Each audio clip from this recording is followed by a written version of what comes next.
So ito ho bang inyong ginagamit ngayon na mga bagong flood barrier na iyan ay testing ba lang yan? O yan po, yan ba'y testing pa naman nung supplier nito? Konti lang. O Hindi ito, po, na-procure na po namin yan. mhm, Pero konti pa lang po ang binili namin para nga po tingnan po rin namin yung efficiency. Pero ang binilan po natin yan, Kated, ay yung diretso pong may patent sa Japan. Made in Japan. Papa, made in Japan din po yan, yung Okay. atin pong ano. Sige, magkano po ang unang procurement po ninyo at kailan po nangyari yon? Hindi ko po matandaan yung presyo, Kated, pero I think this year lang po yan. Kadi-deliver lang po niyan a few months ago, Kated. Okay. Gaano kahaba ito pag pinagduktong-duktong if you recall? Kung sakasakali po, kumbaga kung gaano kahaba siya pag ginamit nyo po, halimbawa, gagamit kayo dito po sa area ng Shaw Boulevard, ganon? Ang tanda ko po, nasa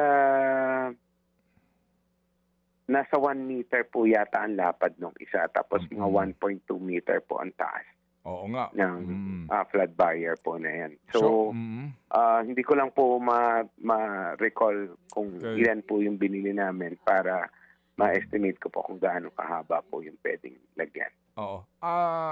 Ano ho yan? Dito po sa ginagamit ninyo so far ho naman, tingin po ninyo effective?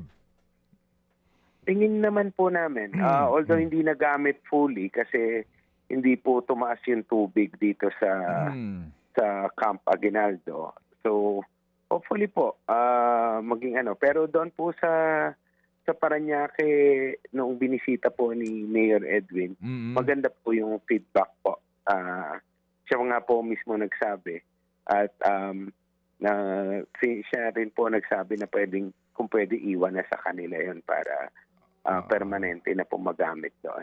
Apo, ito ho kahit na yung baha may kasamang basura, kaya niyang kaya niyang Apo, kaya po. Kasi yung pong bigat ng tubig mismo at yung ragasan ng tubig, yun po yung ginagamit niya to put the barriers in place po. Mga kapatid, patuloy po kayong tumutok sa 105.9 True FM para sa totoong balita, impormasyon, music, and entertainment. Mag-subscribe sa aming YouTube channel at podcast at sundan nyo kami sa Facebook, Instagram, X at TikTok sa True Network PH. Bisitahin din po ang aming official website, truefm.ph.